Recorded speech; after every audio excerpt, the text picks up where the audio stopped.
Professional BS programme ఇది కేవలం degree కాదు మీ ఫ్యూచర్ కెరీర్ కి డైరెక్ట్ గేట్వే. పూర్తి వివరాలకు వెంటనే స్క్రీన్ పై కనిపిస్తున్న నంబర్స్ కి కాల్ చేయండి. హైదరాబాద్ లో గత వారం రోజులుగా వాతావరణం ఒక్కసారిగా మారిపోయింది. ముఖ్యంగా రాత్రి సమయం వచ్చిందంటే చాలు చాలా ప్రాంతాలలో వర్షం దంచుకొడుతుంది. తాజాగా ఈరోజు మధ్యాహ్నం కురిసినటువంటి భారీ వర్షానికి ఐటీ హబ్ అయినటువంటి మాదాపూర్, గచ్చిబౌలి, కొండాపూర్, ఫిల్మ్ నగర్లతో పాటు జూబ్లీహిల్స్, బంజారాహిల్స్ ప్రాంతాలలో కురుస్తున్న వర్షాలకు రోడ్లపైన భారీగా నీరు వచ్చి చేరింది. సరిగ్గా ఉద్యోగులు ఆఫీసులు ముగించుకొని ఇళ్లకు వెళ్ళేటువంటి సమయం పీక్ అవర్స్ కావడంతో సాయంత్రం ఈ వర్షం కురుస్తుండడంతో అదే టైంలో పరిస్థితి ఒక్కసారిగా మారిపోయింది. రోడ్లపైన అక్కడక్కడ భారీగా నీరు నిల్వ ఉండడంతో కిలోమీటర్ల కొద్దీ ట్రాఫిక్ జామ్ ఏర్పడింది. గంటల తరబడి వాహనదారులు రోడ్లపైన చిక్కుకుపోయి తీవ్ర ఇబ్బందులు కూడా పడుతున్నారు.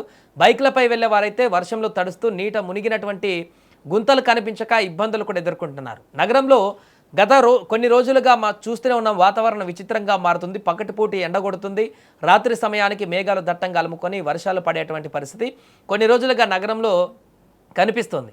ఇప్పుడు సాఫ్ట్వేర్ ఉద్యోగులు, డైలీ వేజ్ వర్కర్లు ఇంటికి చేరుకునేసరికి ఈ వాన చుక్కలు చూపెట్టేస్తుంది. అండర్ పాస్లలో నీరు నిలవడం, డ్రైనేజీలు పొంగి పొర్లుతుండడం, జిహెచ్ఎంసీ రెస్క్యూ టీమ్స్ రంగంలోకి దిగి నీటిని తొలగించేటువంటి ప్రయత్నాలు చేస్తున్నప్పటికీ అక్కడక్కడ ట్రాఫిక్ కంట్రోల్ చేయడం ట్రాఫిక్ పోలీసులకు పెద్ద సవాల్గా మారింది. ప్రస్తుతం నగరంలో వర్షం దంచుకొడుతుండడంతో మరొకసారి జిహెచ్ఎంసీ అధికారులు ఇప్పుడు అలర్ట్ అయ్యారు. ఇక భారీ వర్షాలు కేవలం హైదరాబాద్లోనే కాదు, తెలంగాణలోని పలు జిల్లాలలో ఎడతెరిపి లేకుండా కురుస్తున్నాయి. రాష్ట్రంలో నైరుతి రుతుపవనాలు మళ్లీ చురుగ్గా మారుతున్నాయి. వాతావరణ శాఖ అంచనా ప్రకారం రానున్న రోజులలో తెలంగాణలోని పలు జిల్లాలలో మోస్తారు నుంచి భారీ వర్షాలు కురిసే అవకాశం ఉంది. బంగాళాఖాతంలో ఏర్పడేటువంటి వాతావరణ మార్పుల కారణంగా రాష్ట్రంలోని ఉత్తర, పశ్చిమ మరియు మధ్య తెలంగాణ జిల్లాలలో విస్తారంగా వర్షాలు పడే ఛాన్స్ ఉంది.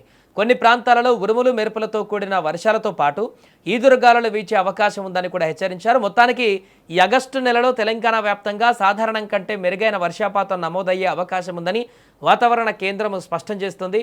మరొక వైపు రాబోయే రోజులలో కూడా వర్షాలు మరింత ఎక్కువగా ఉండే అవకాశం ఉన్నందున హైదరాబాద్ నగరంలో ప్రయాణించేటువంటి వాహనదారులు బయటకు వెళ్లే ముందు ట్రాఫిక్ అప్డేట్స్ చూసుకోవడం మంచిది. చాలా ప్రాంతాలలో కన్స్ట్రక్షన్కి సంబంధించిన పనులు కూడా జరుగుతున్నాయి కాబట్టి రోడ్డుకి ముఖ్యంగా లోతట్టు ప్రాంతాల ప్రజలు కూడా అప్రమత్తంగా ఉండాలంటూ అధికారులు సూచిస్తున్నారు. ఏదేమైనా ఈ సంవత్సరంలో కొంత లోటు వర్షపాతం నమోదవుతుందనుకున్నటువంటి సందర్భంలో ఇప్పుడు కొత్తగా చురుగ్గా కదులుతున్నటువంటి వర్షాభావ పరిస్థితుల కారణంగా ఆ యొక్క లోటు వర్షపాతం నుంచి బయటపడేటువంటి అవకాశం ఉన్నట్టుగా కనిపిస్తుంది. ఇప్పటికే చాలా ప్రాంతాలలో ఎగువ కురుస్తున్నటువంటి వర్షాల కారణంగా అటు గోదావరి కానీ, కృష్ణ కానీ ప్రవహిస్తున్నటువంటి పరిస్థితి ఉంది. డ్యాములను నిండుతున్నటువంటి పరిస్థితి కొంతవరకు ఉన్నా కూడా చాలా ప్రాంతాలలో గ్రౌండ్ వాటర్ అనేది అంటే బావుల్లో, చెరువుల్లో వ్యవసాయం చేసేటువంటి లాంటి రైతులకు మాత్రం ఇంకా ఆశాజనకంగా వర్షాకాలం అయితే కనిపించలేదు.